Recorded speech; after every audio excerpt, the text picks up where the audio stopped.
You can tell from the very first credit that says Warner Brothers that something is terribly wrong in Metropolis.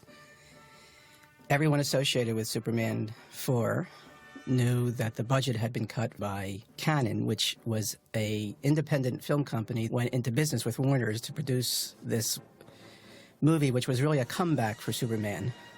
It was really Superman Returns in that sense. But in the time that we were hired in late 1985 till the movie came out in 1987, Cannon's brief attempt to be a company that made high-budget Hollywood movies instead of what it was, a company that made low-budget movies, had fallen apart, and they were in free fall as this movie went into pre-production. And even though everyone knew terrible things had been done to this, Superman 4 was done with such good intentions led by Chris Reeve and everyone associated with it, that still when you sat and looked at these credits, which were more like graffiti on a black screen than the wonderful and startling for their time credits of the Dick Donner Supermans, Superman 1 and 2, it was heartbreaking for everyone involved who had wanted to work so hard to make this a return to the high quality of the first two Supermans. The movie, for everyone, became an emblem of greed and chaos on the part of people who were in over their heads, and an unfortunate and really almost unethical betrayal of Chris Reeve, who really single-handedly brought Superman 4 together after Superman 3, which was the Richard Pryor Superman, which really turned into a sort of silly, trivial sideline for the Superman series. And when we got the call from Chris Reeve to do this movie, we were all excited as an attempt to make a high-quality movie. And from the credits on, you will see that this was sadly not the case. When we first conceived of the movie, and by the way, this is Mark Rosenthal, I'm one of the screenwriters of Superman 4, we were still hot and heavy in the Cold War and in the nuclear arms race. It's sometimes hard today, in 2006, to think back that not that long ago, Russia was our sole enemy, and we were thinking about giant atomic weapons and not terrorists in our subways and buses. And so, because the theme of this movie was meant to broach the important question that was inherent in the Superman series, way back from the beginning, which is, if Superman is so powerful, why is there so much trouble on Earth? Which is really a reflection of the oldest theological debate about the concept of God, which is if a God is omnipotent and beneficent, meaning all-powerful and all-good, how can there be evil in the world? And I remember as a 10-year-old boy reading the Superman comic books, always asking that question, well, if Superman can do anything and he wants to do good, why doesn't he make the world perfect? And that's a question no one ever wanted to ask, and Chris thought that would be an ultimate theme to return the series.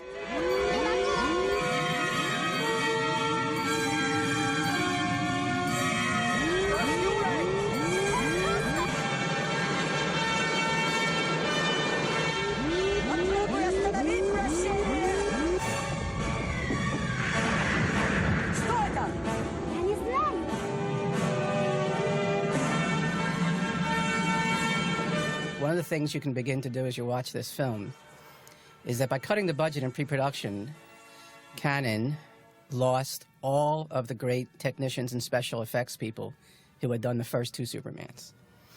And this film, Superman 4, is really a wonderful funhouse of bad special effects, wires showing, platforms showing where the actors are actually standing instead of actually looking like they fly, cheesy flying. But that's why we wanted to open with a scene in space with Superman saving a Soviet spacecraft to foreshadow what the theme would be.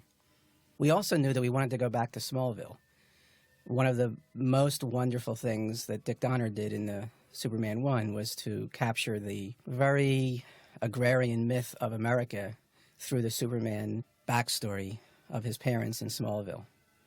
And again, sitting with Chris and talking about what the story would be, we thought, well, this would have to take place after his step-parents had died, and what would be happening to the farm. And again, back in the 80s, it was a new idea, this concept that farmland was being broken up for this new word which had really just been invented called sprawl. And while it doesn't seem very unusual now to talk about it, back then it was.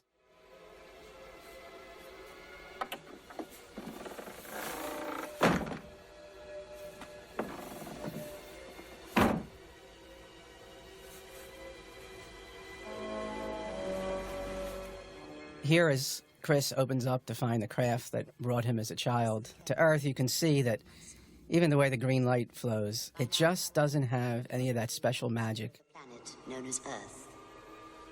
I pray you have made a safe journey. The yellow sun of your new home will give you great physical powers. But it cannot... I don't want this to become an exercise in bashing Sidney Furie. He certainly had his hands tied behind his back by the terrible cuts in budget before pre-production. When we first came on the project, there were a lot of names thrown around to direct. Of course, everyone wanted Dick Donner, but that was not going to be. But Sidney Furie came on the project. The ship will grow cold and silent, and you will be finally alone. The power in the module can be used but once. Use it wisely, my son.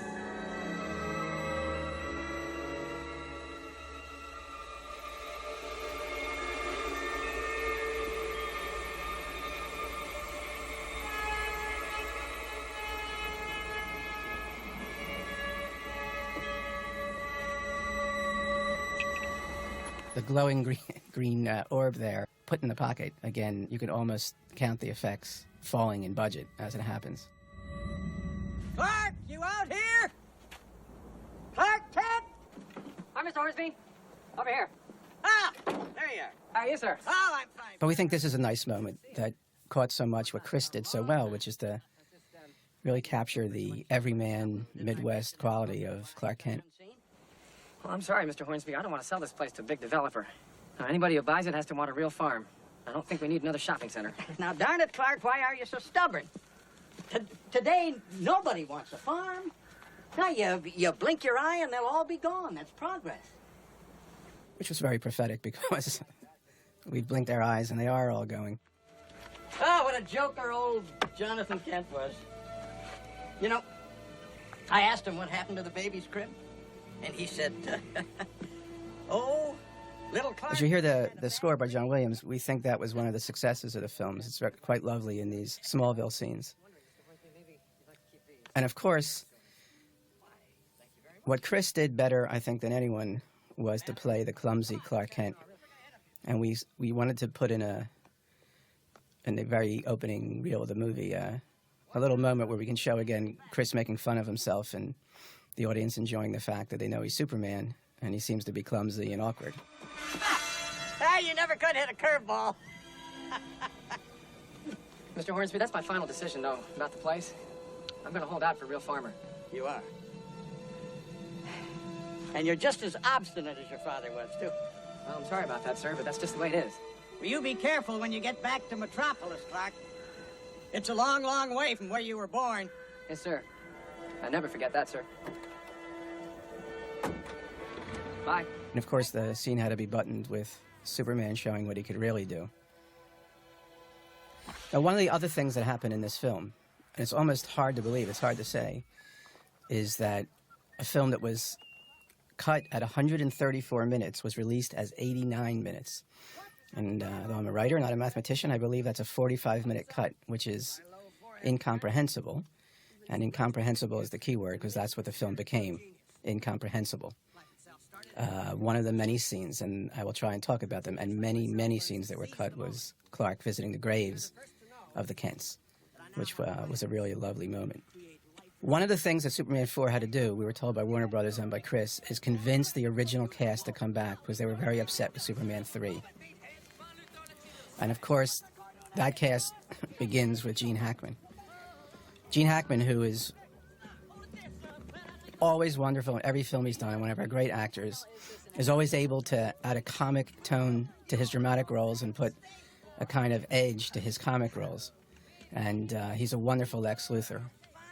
And so we immediately wanted to go to Lex and show where he's been all these years. Again, one of the budget cuts you'll see, this was supposed to be out on one of those swampy highways where it made it plausible that a car would drive by. They couldn't afford that location, so they went down into a very confined location like this, which doesn't quite make sense why the car's driving. The other big thing that we knew, talking with Chris when we first started, that we had to do was introduce some younger characters.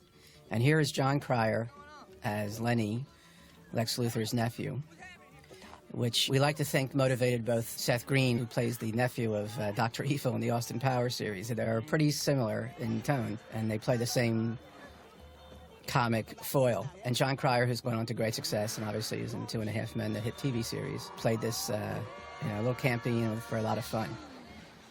The Dutch elm disease in my family tree, as we'd like to say. I do okay or what, Uncle Wax?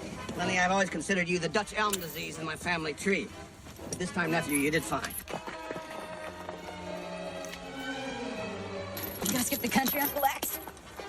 Lenny, you pathetic product of the public school system. Your Uncle Lex has had nothing on his awesome mind since he's been incarcerated except one thing.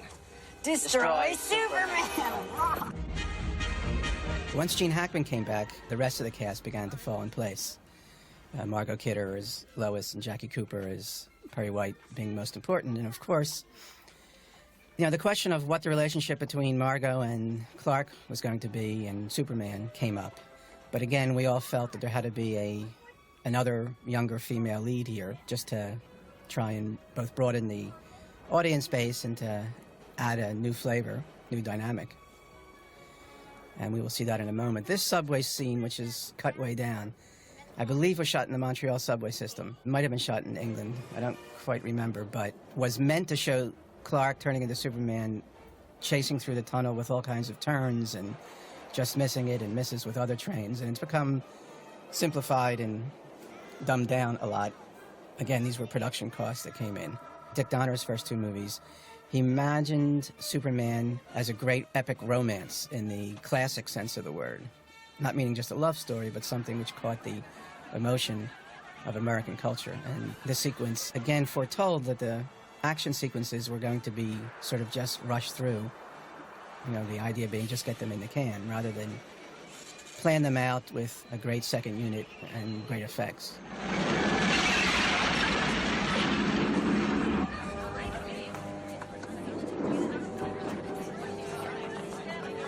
He'll be all right. I think he needs a doctor. Superman! Gentlemen, one moment. I'd like all the people back there to know that our subway system is still the safest and most reliable means of public transportation. Thank you.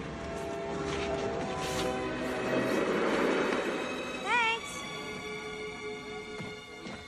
You're late, kid. Sorry, Mr. And here's the wonderful Jackie Cooper. Where is everybody? Boring.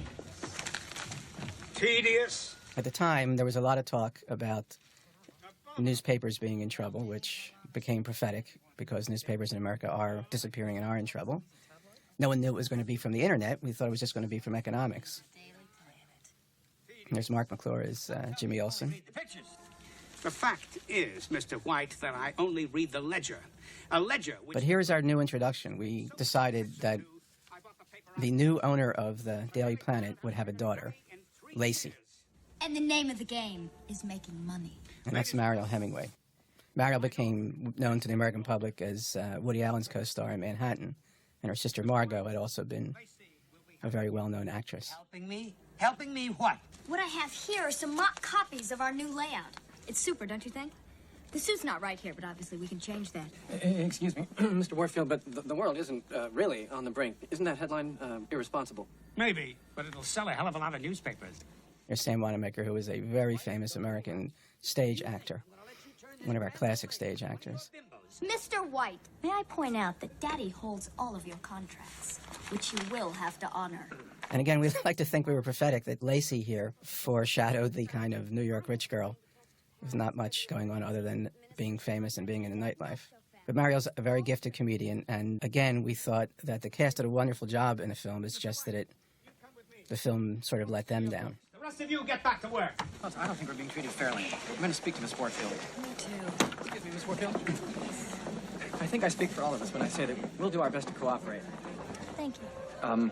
But a reporter's first allegiance has to be to the truth. The people of this city depend on us, and we can't let them down. Thank you. Is he for real? 100%. And, I like him that way, okay? Oh, you have a thing for him. For Clark? No. He's kind of cute. Look. And then we thought the fun part of this plot would be, since the Lois Lane character thinks Clark is sort of a silly buffoon and is in love with Superman, that if Lacey would fall in love with Clark as the girl who's seen and had everyone falling in love with the straight guy from the Midwest, which would allow us then, in a sense, to set up the mathematical problem of how is Clark/Superman going to appease two different women who like two different sides of his ego. Lois, explain this column of figures on Chief, President's coming on live. Oh. It's hard to remember the time that a phrase like the world is on the brink meant so much to people, in the sense of an impending apocalypse if a nuclear war started. Crisis? And because the summit has failed, we have no choice but to strive to be second to none in the nuclear arms race. Therefore, I am announcing the following measures. Now, I know you're all... To get the main plot started, Chris thought that he wanted it generated emotionally by a request to Superman, not from Superman deciding on his own. Of the many scenes that were cut, the character Jeremy was meant to be a young boy who asked that inherent question, which I said was part of any mythology which claims to showcase an all-powerful being, whether it's Zeus or Superman, and that is, why doesn't he do something? Many of the scenes involving Jeremy in his school and his classmates were cut. One of Superman's visits to the class, where he turns him down, were cut. To the museum, so we can all have the fun of seeing how strong he really is. Here you can see a 1,000-pound load easily suspended by his single hair. The museum will be closing soon, so we should hurry a little. You know what I can do with a single strand of Superman's hair? You can make a toupee that flies. That hair is a sample of Superman's genetics. Back in the 80s, cloning was a new concept. It seems kind of passé now. It's sort of the stuff of every cable sci-fi show. But we thought it would be fun back then that a place like the Natural History Museum or the Franklin Institute in Philadelphia or the Chicago Museum of Science would have included in their scientific displays a single strand of Superman's hair holding up a 10,000-pound, or I can't say if that might be a 100,000-pound ball, and to use it to do this new thing called cloning, which we read about. Now, the question is, how could Lex cut the hair if it was that strong? And I don't have an answer for that.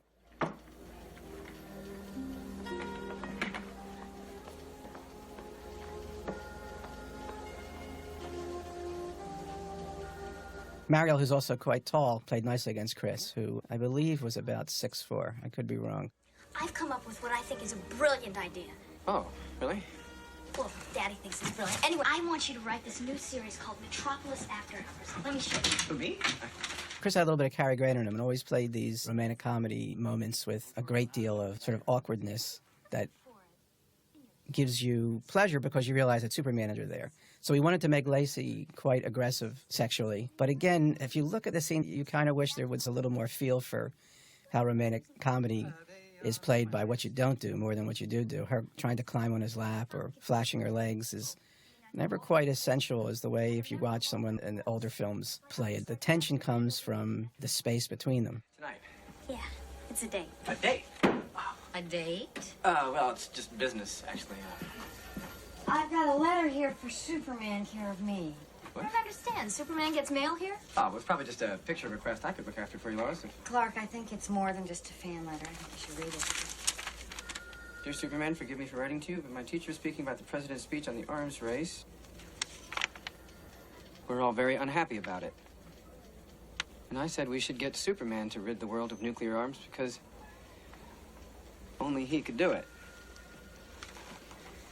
I don't care if everybody thinks I'm a space cadet. Once you've destroyed all the nuclear missiles in the world, they'll see I was right. Superman can make sure we don't blow ourselves up quick and easy. Thanks a lot. I know you'll come through. Your friend Jeremy. Poor kid. Oh, well, I better get back to work. Chris used to have a apartment across from the Museum of Natural History in New York. Is where we first met him. I actually walked by it the other day. It was a melancholy experience. You could see the rooftop garden he had. But he told us he used to walk through the museum and see all the school kids passing through. And once he went to the IMAX there, and he would get recognized, of course.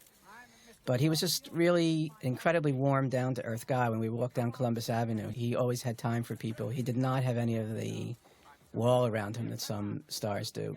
And in any case, he really felt that incorporating the idea that a simple question of a child punctures the wall around Superman, and the question of why he won't make the world permanently safe was a good idea. And so we played with that. Yes!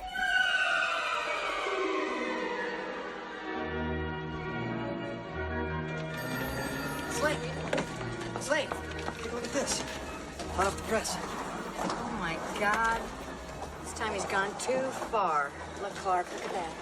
Can't wait to see the Chief's reaction. I'm through taking it lying down. Anybody wants me, I'll be downtown. Chief look different to you? He looks like my father used to look when he went to the bank to ask for a loan. I'm gonna go make sure he's all right. Look, Clark, there's nothing we can do about it. It's Superman's decision now. I'm sure he'll do the right Because whole parts of the plot had to be cut out for them when they cut it from 134 minutes to 89. One of the things we're not seeing is Lex Luthor's attempts to create a being who could challenge Superman. Now, our original concept was that because he was using Superman's hair, that this being would have some physical and emotional character relationship to the Superman character, and they went in a different direction, as we'll see. But one of the things that's not in is that they have a failed attempt at making what came to be called Nuclear Man. I believe around here is when it was cut out of the film. May the elders watch over you, my son. Their wisdom is all that is left of a once powerful... And now Superman goes to the Fortress of Solitude. Again, a little bit of a cheesy effect. You must listen to them, Kal-El. Listen.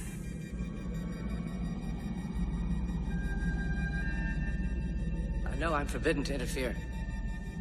And yet the Earth is threatened by the same fate as Krypton. The Earth is too primitive. You can flee to new worlds, where war is long forgotten. If you teach the Earth to put its fate in any one man, even yourself, you're teaching them to be... I mean, here the faces they really just look like someone standing behind a curtain, something you might see out of the 30s, both in terms of the lighting and presentation. Betrayed! And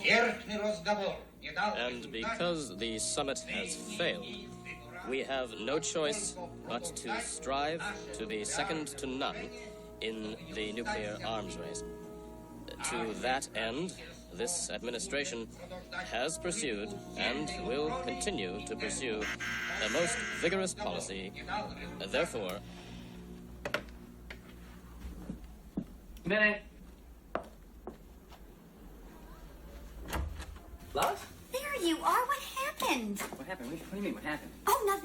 Just meet me in the lobby at 6 o'clock for the press awards dinner. Much of the original concepts of the story came through a series of story meetings with Bruce Berman, who was vice president of Warner Brothers then. And we would sit and have coffee up in Chris's office and talk about what could happen. And one of the things we wanted to do was to, since we were going to give Superman, through Clark, a relationship with Lacey, to make sure we kept up the romantic desires of Lois for Superman. And we thought it would be fun to actually let Clark reveal himself to Lois and then take it away, so in a sense have her cake and eat it too. The psychological idea that Chris had was that Lois has sublimated the truth about Clark, that she really psychologically knows what's going on and refuses not to challenge Superman on that idea. So we really loved this moment.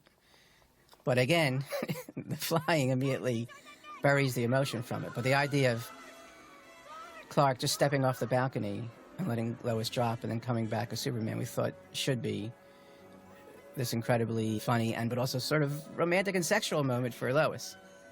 Here's where we can play the game of can you see the guide wires. It is unfortunate that the flying really wasn't magical in this movie, because it was meant to be a fantasy for Lois that will be taken away in a few moments.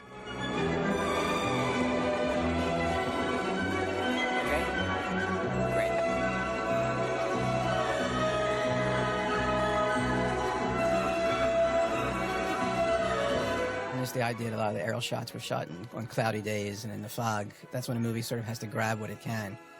There's no light kicking off the bridge, no light coming off of buildings. Everything is done in the quickest kind of second unit way.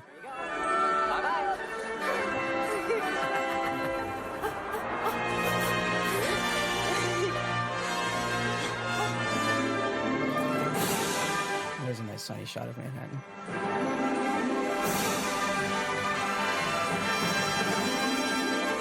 Because the film was shot in England, that's where the original crews were, there's two things you can do. You can look for various signs that still have English writing on it, English license plates pop up in the film.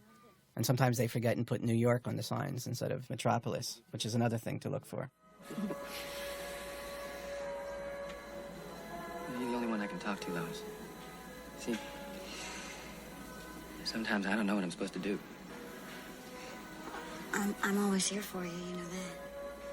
And you'll do the right thing no matter what it is. You always have. You know something? You don't even know my name. Kal-El. You remember, don't you? I remember everything. Never set one of them above the rest. In fairy tales, sometimes the sleeping heroine is awoken with a kiss. Here, Lois's memory is going to be taken away with a kiss.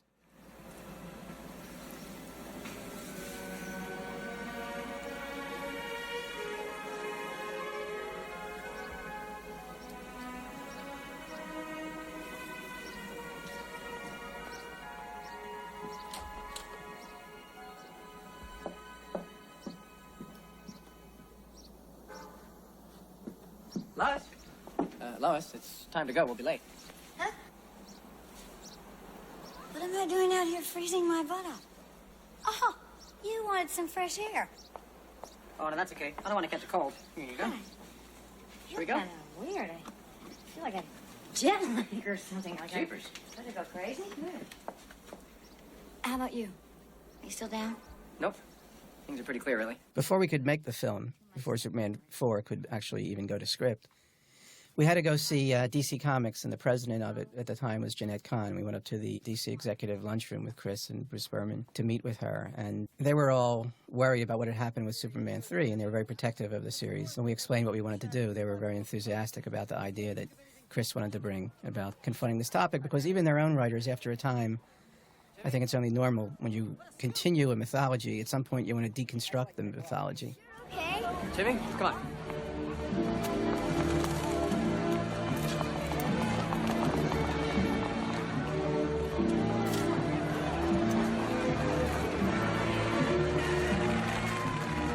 You'll get told. Again, here, this is happening in a suburb of London right now. I think it's Bucks, England was the town. They had sort of a new town where they shot this. And this was a budget consideration. Director and Chris had begged Cannon, who was Warner's partner here, to let them shoot many of these scenes in New York, because everyone knows what the United Nations looks like, and no one knows what New York looks like. And they absolutely refused. They were literally pinching pennies at this time. Now, it is impossible to look at the shot and to think United Nations. It looks like a municipal auditorium, which is exactly what it was. Madam Secretary, I don't represent any country. There's also the cut scene where Superman goes to Jeremy's school to bring him along with him to confront the United Nations. And Jeremy, who's been teased by his other schoolmates, because no one actually believes that Superman would listen to his letter, gets his comeuppance on them. What's he gonna say? Something wonderful. Madam Secretary, honorable delegates, ladies and gentlemen, for many years now, I've lived among you as a visitor. I've seen the beauty of your many cultures. I felt great joy in your magnificent accomplishments. I've also seen the folly of your wars. As of today, I'm not a visitor anymore, because the Earth is my home too. We can't live in fear, and I can't stand idly by and watch us stumble into the madness. There's an entire part of the film which is cut out before this moment, which Clark, to his horror, is given the assignment of writing a silly column about New York metropolis nightlife. It's an excuse by Lacey to go out with him on a date. And there's a really wonderful moment where they go to a very exclusive club and they pass a couple from the Midwest who can't get into the club.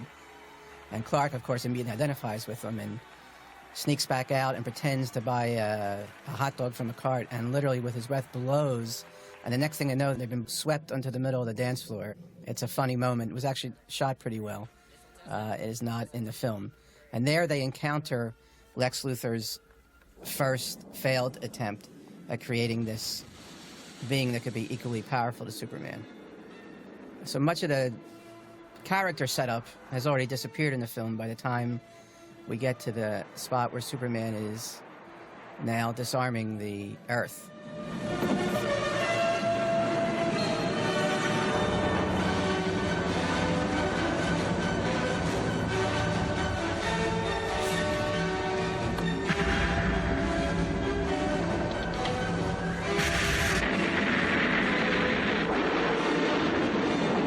This was also shot in a very low-budget way. It was meant to be this enormously complex and funny and fast way of collecting missiles from all over the world. Here we get a few shots of Superman gathering them up in his giant basket, but you can almost see how static it was shot, and you can almost tell the camera is turned to make it look like he's flying.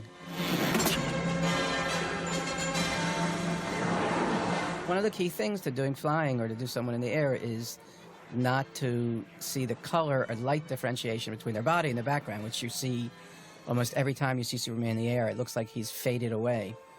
And that is a symbol of how cheaply the flying was shot.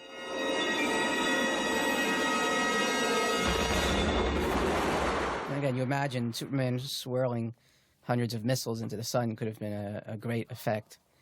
It was very small here. Now, Lex Luthor has a plot. We've now lost a lot of Gene Hackman scenes up to here, which is a shame, because Gene Hackman lights up the screen whenever he's on in his trying to create this character to fight Superman. But he's also, at this point in this film, he's reincarnated himself as a nuclear arms dealer.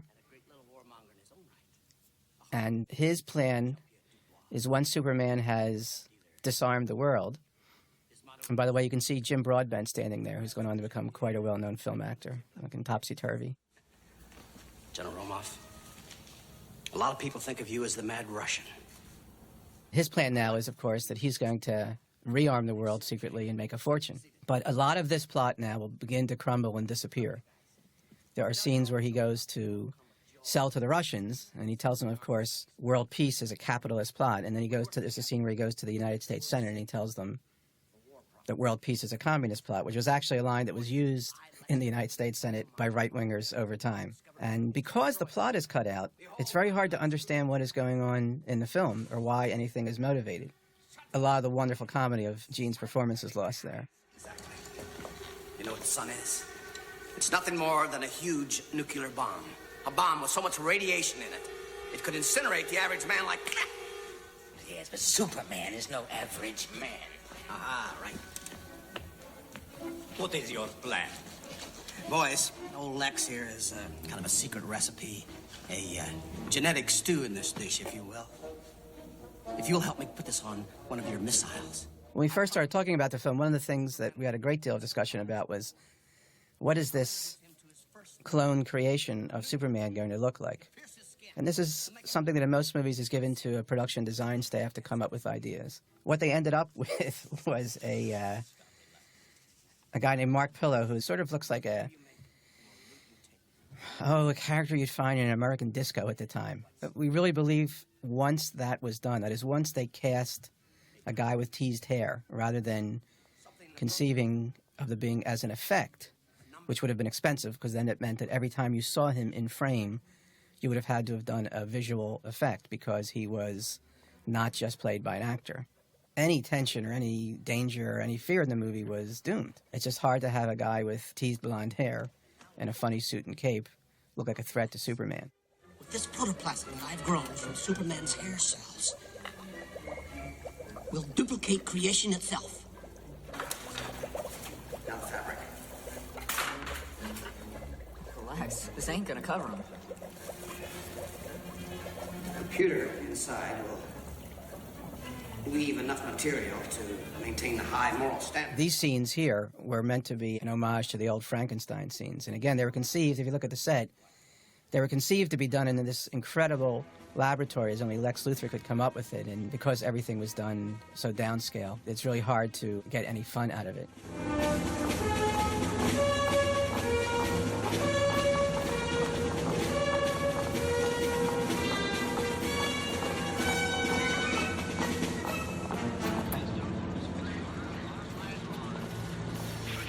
Here's Lex sneaking his way into a missile base. And Gene always had great fun with the costumes and the different predicaments. I really feel that, in a sense, for people who remember the old Phil Silvers show, Gene has this ability to play any character within a character in a scene where you both know he's faking it, but are enjoying him imitating it. It's the comedy within a comedy. And Gene, who's an incredibly skilled comedian, you always just have a lot of fun with him doing it.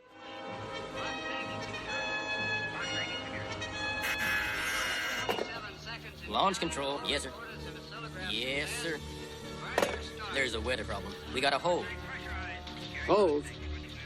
What's your name, son? Gorham. Gorham, sir. Gorham, sir. Gorham, sir, do you know your code book? Of course, sir. 27 sticks, inclement override. Fire on my command. Fire. Yes, sir. Stand by to launch. 10, 9.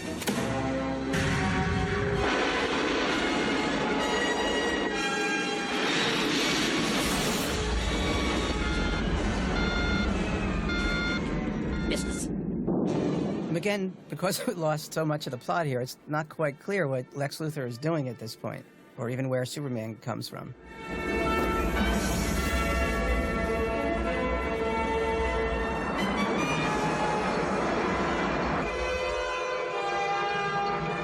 I think at this point they've sort of sacrificed any sense of continuity. And here they use the exact same shot, by the way, that they used before, which is done a lot in a mad scramble to save money.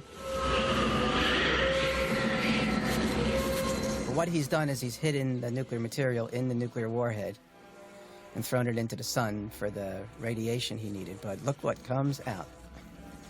It is Nuclear Man.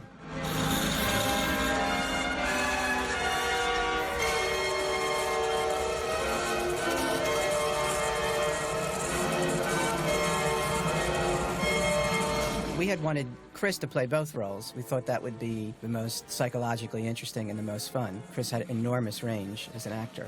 But again, this is Mark Pillow. I believe someone recently tried to locate him and didn't have much luck.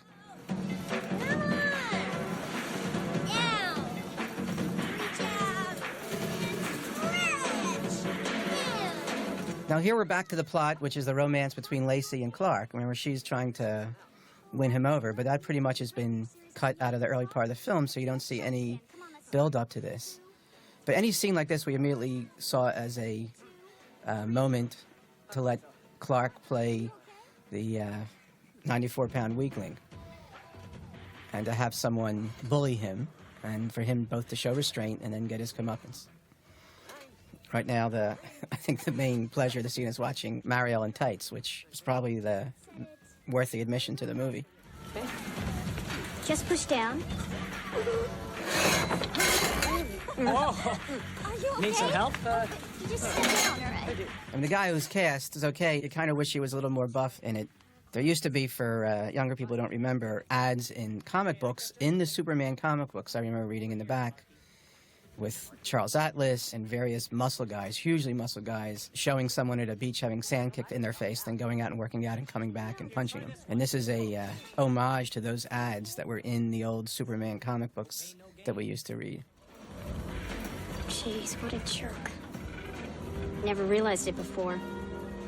I guess a lot of people I know are jerks. Maybe you think the same thing about me. That's why you keep avoiding me. Oh, no, I don't think that at all. Just been really busy, that's all. But wait! You know Lois is doing that interview with Superman about his peace mission? Mm-hmm. Well, I was thinking the four of us could get together and go to my hotel suite and have high tea. Now that is something we talked about right from the beginning. When we decided that we wanted to have this new character who was going to fall in love with Clark, we said to ourselves, then what we have to do is have a double date. And then if we do that right, it'll really be a wonderful, high comedy, slamming doors farce of a scene. And the entire Lois romantic side of this film is really pegged on the success of that scene. Lex, you're speaking me out. Now here we cut back to Lex and the initial appearance of Nuclear Man, and it just doesn't work.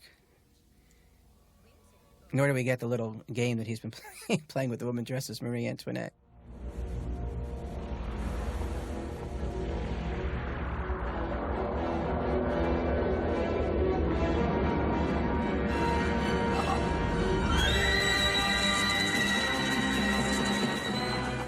mean, Gene is just great. He's just charming and funny and arrogant. And Lex, he's like... He's beautiful. He's perfect. Welcome home, Nuclear Man. Your father's happy to see you.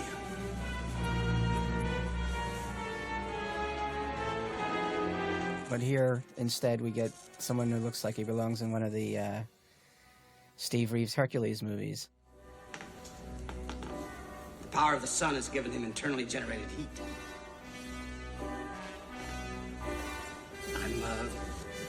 You are. I'm a genius. I'm incredible. You are nothing. I am the father now. You have my voice.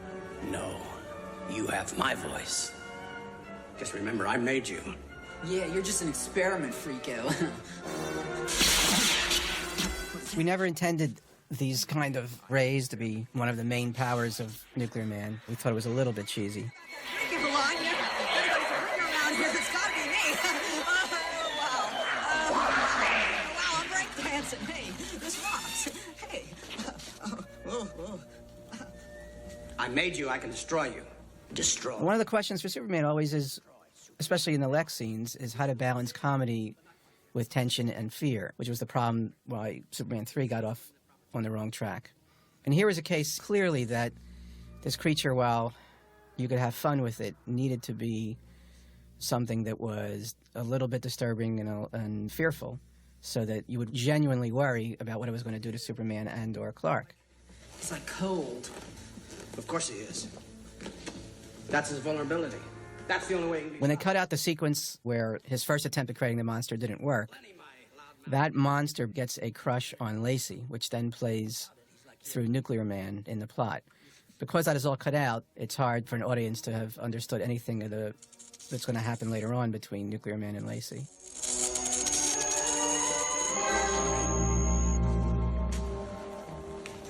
Nobody's perfect. Nobody's perfect. That was our homage to Billy Wilder. You know, I never had a double date before. This is fun. So this is the double date sequence. And we really thought it would be blocked out, which is a phrase you would use in the theater for exits and entrances and movement across the set, at a pretty high speed with a lot of close calls and a lot of misses and characters caught in the middle of, you know, a kind of sexual tension and then pulled away, as Chris, playing both roles, is trying to act like he's on a double date. I don't think it's completely unsuccessful. I think there's some fun in it.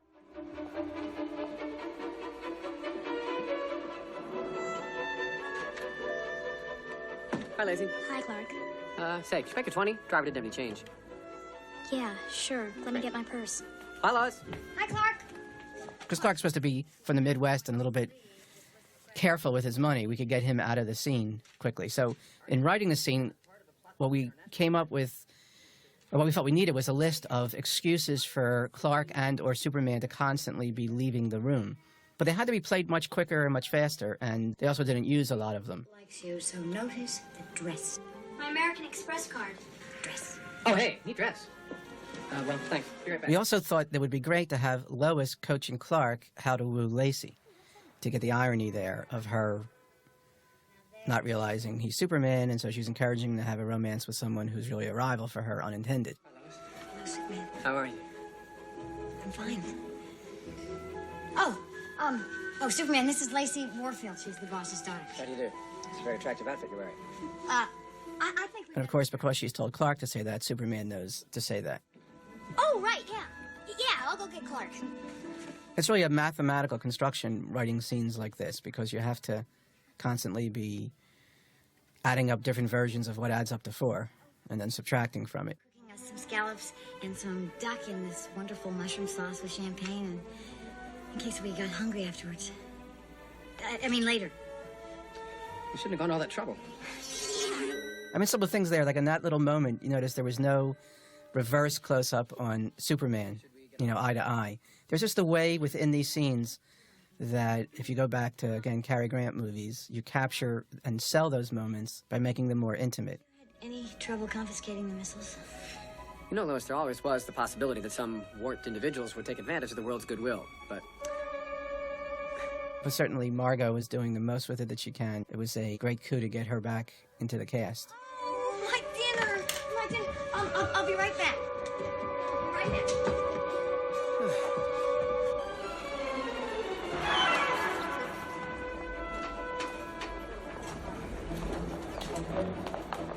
And the pace is too slow. You want the director to be moving this along much faster. It's so boring up there with Lois and Superman. Let's go do something wild. Well, gee, they're expecting us at Woodmead Light. Yeah, you're right. How can one man be so square and so delicious? All right, let's go chit-chat. If I have to face Superman, so do you. Lacey? Wait. Oh, Clark. Stop. You just want some energy. You want to them to say, yeah, it's a funny beef. You just kind of move it along and get it a little more just missing in split second. But here's a nice shot where he comes out the other side of Superman. And obviously one of the things even in the 80s we were beginning to confront was the idea that there weren't any phone booths anymore. Perfectly, it's amazing. Out here, Lois. Oh.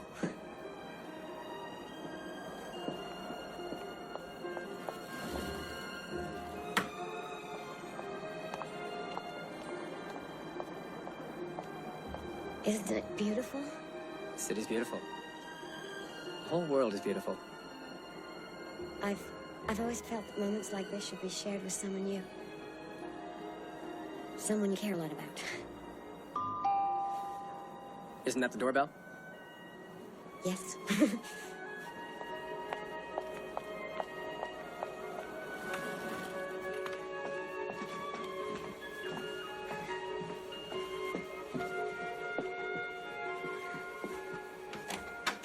Lacey! Where's Clark? Well, he started to get in the elevator, and then this guy... Oh, never mind, it's a long story. Well, it always is with Clark. Oh, great, that's him. Clark? Hey, see those bellboys ought to look where they're going. Dangerous, those things. Superman? But you can see the long spaces in between those entrance and exits are not what they should be. They should be literally split second. If the sequence were done right, and again, this is not the actor's fault, you would just be missing it. People would be speaking quickly, it would be slam, bang, in, out, next. And you would really you'd be holding your breath because they would almost be hitting each other. Well, where's Clark? Hello, Dolly. It's so nice to have me back where I belong. Times Square, which today is a cornucopia of giant moving screens, back in the 80s, like it always was, had one big screen there. And when we first decided to give Lex Luthor a home base, we decided, let's make it Metropolis or New York, and let's put him in the Empire State Building. And the question then became, how is he going to reveal himself to Superman? And we were literally walking around Times Square and looked up and said, you know, here we are on Broadway. It would be great to have Lex's face appear on that one screen which hung over everything, singing Hello, Dolly. It's one of those things that just kind of came into our mind. Again, you know, it wasn't sold the right way, but we thought it was a great, funny idea to lure him up. Guess who? It's your old friend, Lex. Luthor, I suspect if you'd actually planted a bomb, you'd be miles away from here by now. This is my nephew, Lenny. He worships me. Dude of Steel. Where are you gonna get it? Silly me, thinking I could fool a super guy. You're right. No bomb. It's just that you're so involved in this world peace bit, you don't have time for social calls. I confess, I tricked you. Hey, you look great. Never mind the small talk, Luthor. I've got a lot to do. What are you up to? You know you're a workaholic. You're playing a good guy 24 hours a day. Why don't you stop and smell the roses, huh? Get yourself a hobby, a pet, a kitten, a puppy. Well, it's common knowledge that you hate children and animals, Luthor. What are you doing back in Metropolis? Because I want to be the first to introduce you to the new kid. One of the things about doing Superman dialogue is to keep his squareness, so he never engages in repartee. So when he says, it's common knowledge you hate children and animal, he's taking Lex's dialogue and treating it literally, almost as if English is not his first language. It is something that within the Superman character is a, you know, sort of the formula to how he talks. And that scene, which starts out nice, then just comes to a thud with both the entrance of this guy and the guy standing there. How can you believe that he's ever going to be a threat for Superman? He's got teased blonde hair and sort of a hokey black outfit and a silly cape, and he roars a lot. Nice guy. who's about to finish last. Destroy Superman. Later. He's a little bit anxious. Can you blame him? Not one of your great thinkers. But I, in all modesty, am. You know, the really touching thing about this plan is you helped me devise it. Your time in prison has twisted your mind into a delusionary state, Luther. No. Listen. When I escaped from prison, I had one thing on my mind. The end of Superman. So there I was. The first time in my life that I didn't have a long-range, truly devious criminal scheme. And then I came up with it. With this guy. And you gone. I'm gonna make a fortune rearming the world. You'd risk worldwide nuclear war for your own personal financial gain. Nobody wants war. I just want to keep the threat alive. What we tried to do, and this was something that came about in discussion with Chris, was to, though we were being obviously over the top a little bit silly, was actually mimic the quite serious discussion about nuclear war at the time that had been going on for 30 years, in which Stanley Kubrick had parodied in Dr. Strangelove. And the idea that Lex Luthor says, I don't really want nuclear war, I just want to keep the threat going, but that's the logical, political, strategic structure that a lot of people on both sides wanted, which was let's keep a terrible threat going, point our missiles at each other and keep them armed and keep them ready to fire at a moment's notice, and that will prevent war. That kind of logic, which still exists today, is something which then, if you could get Lex Luthor to say it, it would be a way to both parody it and give it a surreal quality, because our leaders were actually saying that.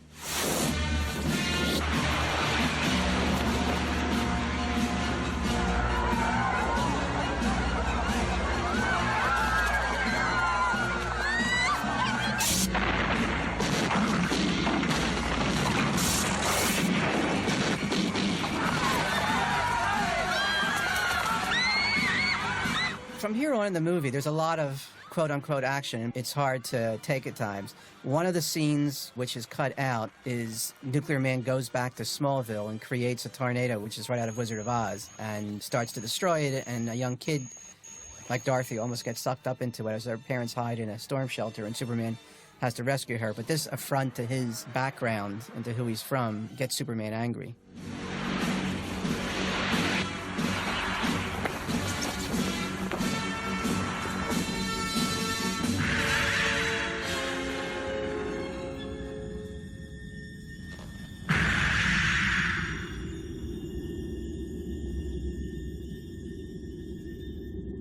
That's a long shot to watch. That's held a long time, that shot, to watch that tumble. They're just not very imaginatively conceived.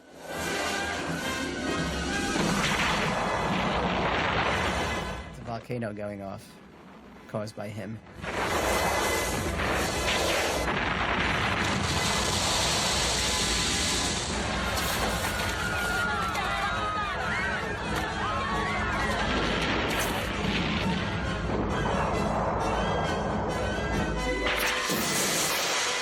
With all the footage that was cut out of the cheaply produced but longer 134-minute film, the producers thought maybe they could jumpstart Superman 5 with it, but of course that was a good indication of how out of touch with reality they were, since the footage wasn't that great to begin with. But 45 minutes of film, and remember, this is not film in raw stock before a film is put together. This is 45 minutes after the film is put together into a version that the director wants left aside.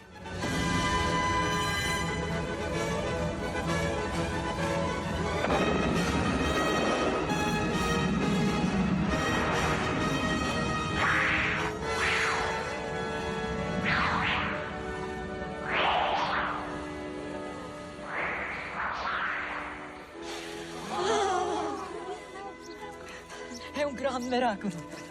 E il mio lavoro, non fa niente. Arrivederci. We do enjoy watching Chris speak Italian in this scene.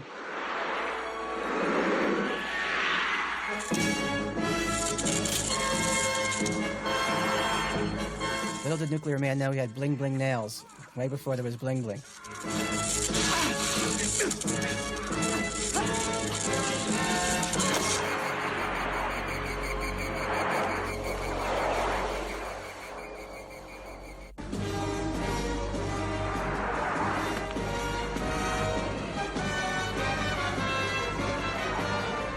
And here is incredibly static flying. You can almost, it seems to barely be moving. You can see how most of it's in a very straight line, which is a lot easier to shoot than flying that swoops and swirls and curves.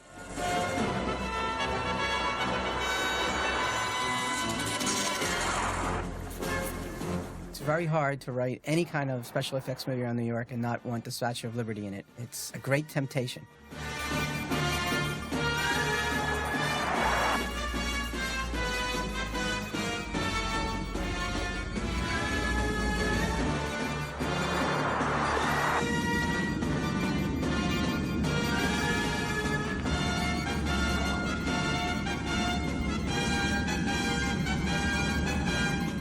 Passed over the World Trade Towers, actually.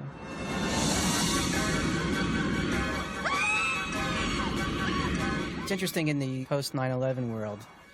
I wonder if you would try to do the same things to New York. There's something not so funny about watching monuments in New York be used in this kind of comic book fight.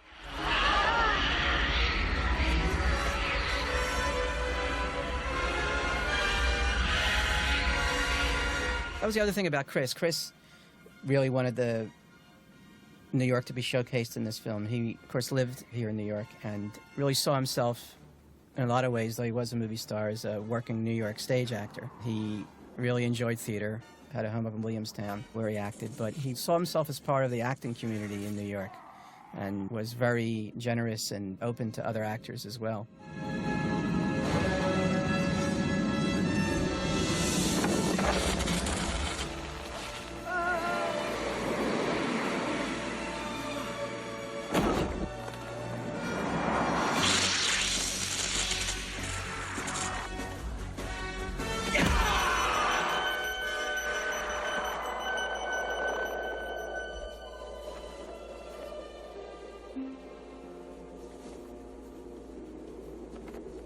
We tried to think of some symbol of Superman seeming to be defeated, and we thought if he lost his cape, that, in a way, almost was a Greek mythological losing of one's shield or one's sword.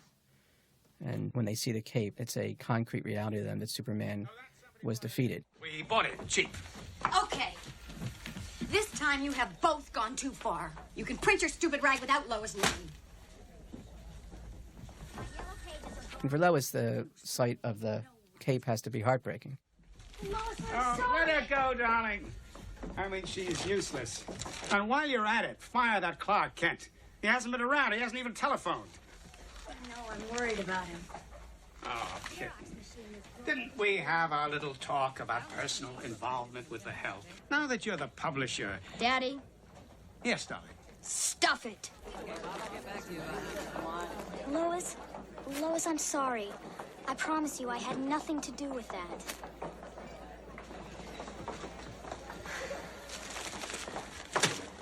Have you heard from Clark?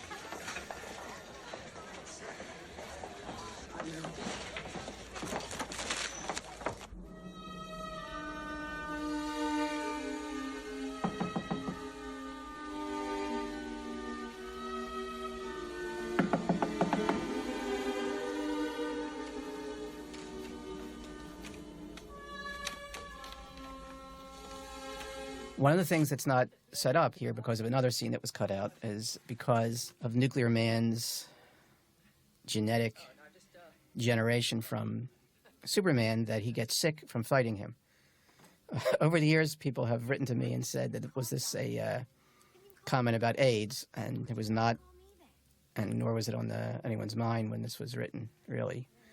But the scene that was cut out of Superman as Clark being quite sickly is kind of a sobering and shocking scene.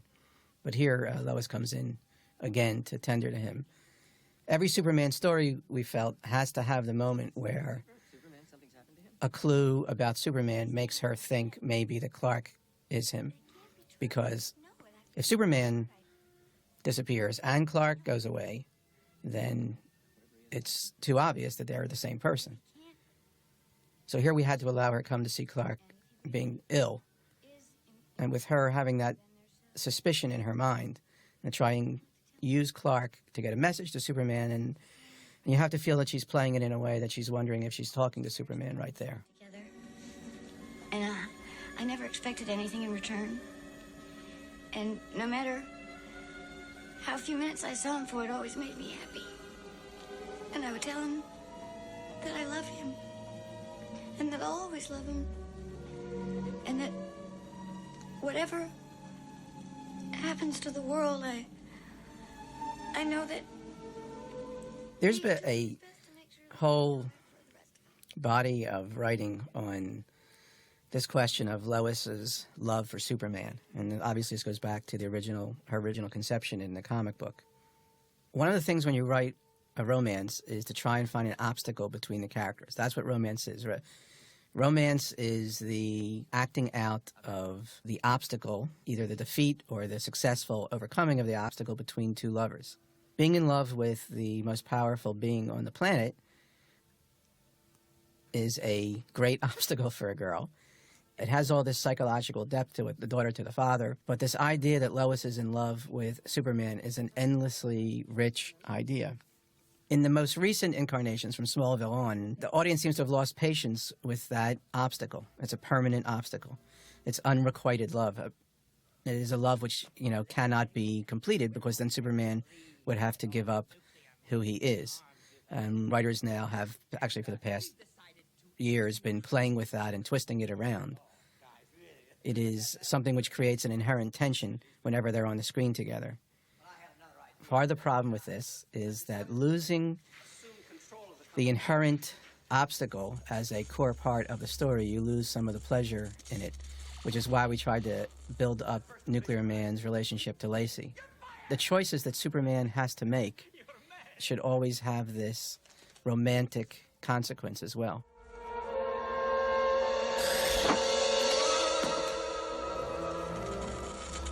If you want a reference for work, forget it! That's a good tip. With my brains and frankly, your brawn, the possibilities are absolutely staggering. I could be president, emperor, king. Do you see how scared those guys are? And what do you fear? What? Now? With Superman dead and you're on my team? It's like I'm the coach and you're the best power forward ever. What's to fear?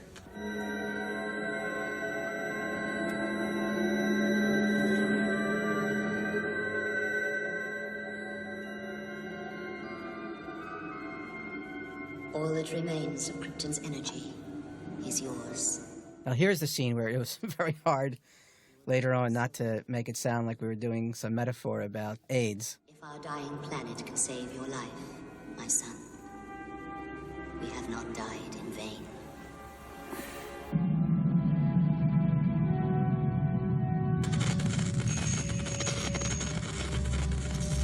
We live in a world where plague and disease are always used by people of ill motive as an excuse for some larger intentional issue, the way that some saw Hurricane Katrina as the scourge of God, and even 9/11 some saw as punishment. And one of the things that you play with in Superman is that every aspect of it has this mythic overtone. And if Superman takes ill or ages, as I remember in the comic book, they always played with that. There are always these questions about, does God grow? I remember as a kid talking about, can God get sick? Does God grow old? By contrast, one of the most fascinating things about the Greek gods always were they were allowed to have these very human characteristics. Superman is endlessly variable. We twist him, we turn him, we play with him, we look at him from different directions, but we always want him in the end to be Superman. That is where the comfort comes from. Give it up, you'll never find it. If you will not tell me, I will hurt people.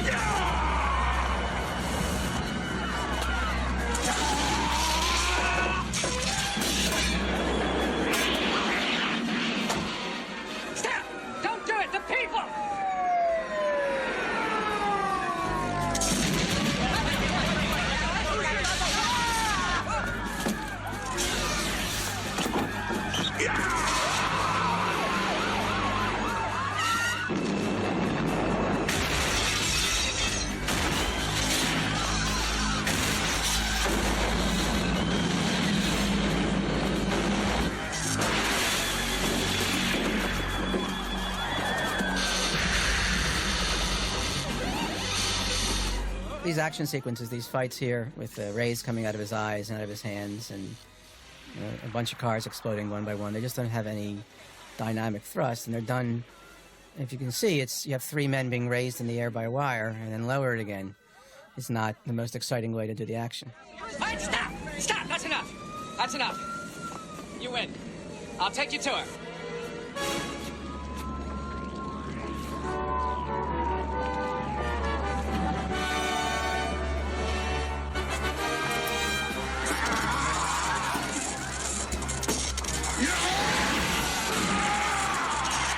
His growl is really one of the most demented cues that I've ever seen given to an actor like that.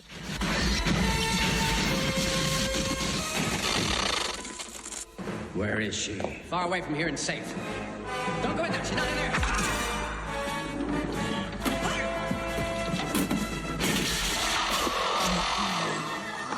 Because we haven't set up why Nuclear Man is interested in her, it's hard to understand how he's tricked into the elevator. Nor is I think it's clear because everything is so chopped up that the reason he's not bursting out of the elevator is because he's cut off from sunlight and he needs sunlight to function. And that being in the dark side of the moon should disable him.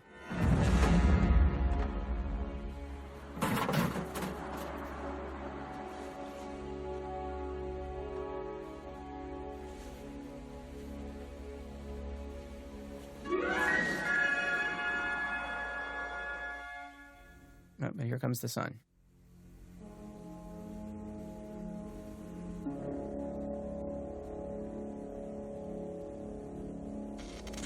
Now, of course, one of the, the many problems is the dark side of the moon is always in the dark.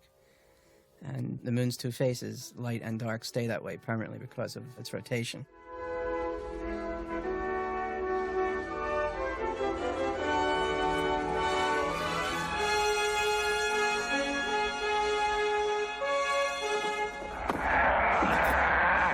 We had also conceived of this creature being much more malleable, changing shape and fluid, plastic as it were, not just in form, but also in scale and in size. We had sketched out a sequence where we wanted him to increase enormously in size. We remembered fondly the times that Superman had to fight creatures that were enormous, and the visual of him flying around and moving around was something we wanted to play, so that each fighting sequence wouldn't seem the same. But there's a great deal of repetition in the choreography of these fight sequences, because it's essentially a static character.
I think the idea was to make him like the Beast from 20,000 Fathoms or Godzilla. It is a unfortunate choice for a creature that has a human shape. If the bad guy's going to go to the trouble of making him human, it seems strange to give him animalistic growls. And here he's pounding him into the moon.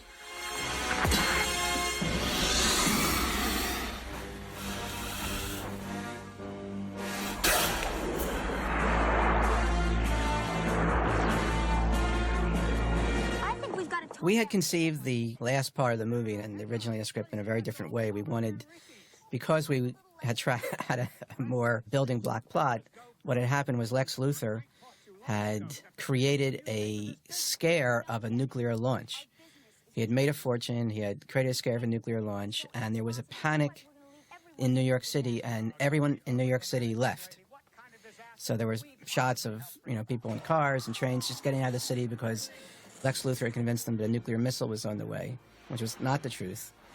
And we had the slow pan down to Fifth Avenue near the Metropolitan Museum with this empty New York City.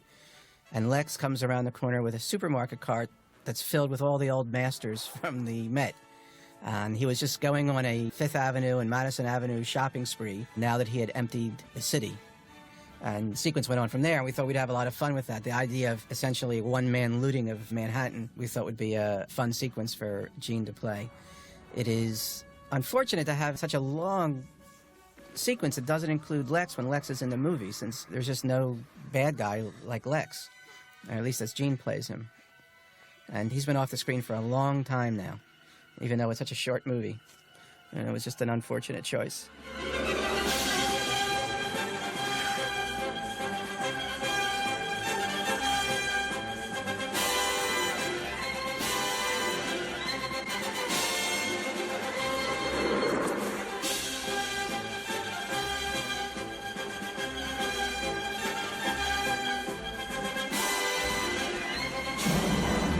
Even within this context, there was a whole sequence where Nuclear Man kidnaps Lacey and takes her back and decides he's going to be with her. There's always that sense of romance within these characters that, was in the Superman comic books, and we thought that that was something we had to keep. And I think changing it over to this not very exciting battle between the two of them was one of many poor choices. Are you sure you know what you're doing, Mr. White? Well... Here comes Mr. Warfield. Uh-oh. You'd better have a good explanation. Because now, essentially, the action of the movie is almost over, and you don't really have any sense of a plot foiled or anything cleverly stopped. Nor is there any emotional or character consequence to it which you want. This is what makes Superman special, is that the choices that Superman has to make aren't just action choices. Those would be easy for him to make. They're choices that involve people he knows and people that he cares about. And they have to be tied in directly. And they've been completely separated in the film. Shareholder. All right, everyone, back to work. Well, here we have the Warfields losing control of the paper. Well, I'm sorry. You win some, and you lose some. Now, this is what I call a newspaper. Compliments of the Daily Planet. So it's back out of tabloid form into the old New York Times form. Hi, everybody. Am I late? Hey, Mr. Kid, how you doing? No, he's not here yet. Well, it must have been quite some effort for you to drag yourself out of bed this morning. Huh? Well, I'm feeling a lot better. Had a visit from a pretty good nurse. Oh. Well, must have been... The Cannon Group, which again went into partners with Warner Brothers, which is a mode actually which happens a lot today, where studios share the risk on expensive movies, but which was part of the problem of the unraveling of this film, pretty much dissolved as a company. Reactive, okay. Yeah. Oh, dear. Guess I need a tape recorder, huh? Be right back. Same old Mr. Kent. He'll never change. I hope not.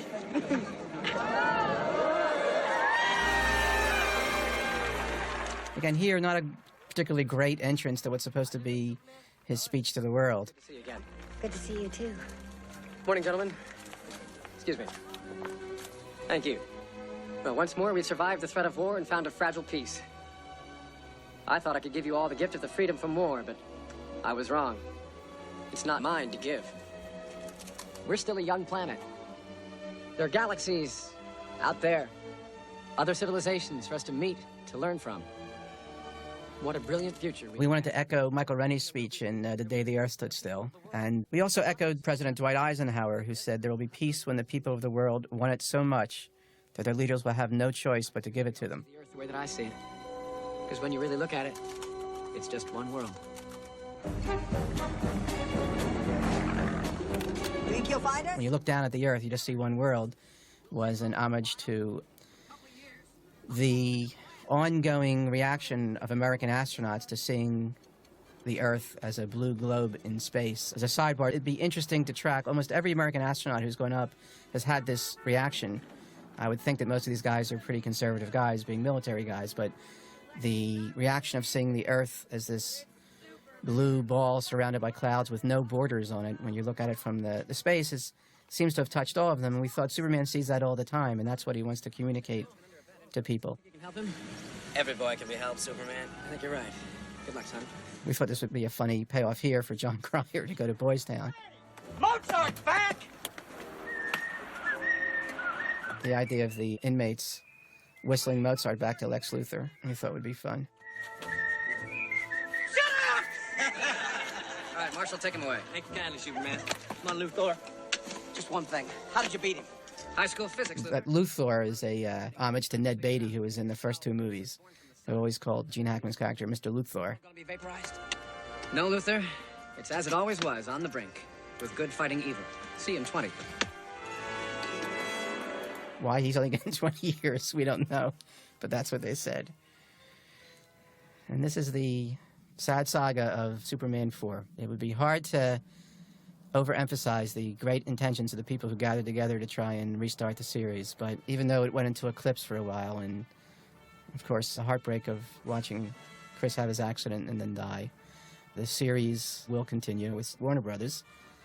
I think everyone knows that the new Superman looks a lot like Chris, and really his performance as Superman, I think, is one of the iconic achievements in American film, both in its nuances, its sadness, its fun, its physical comedy, its romantic comedy. And I think in some ways, as the series goes on, it will always be a tribute to Chris Reeve as much as it is to the comic book.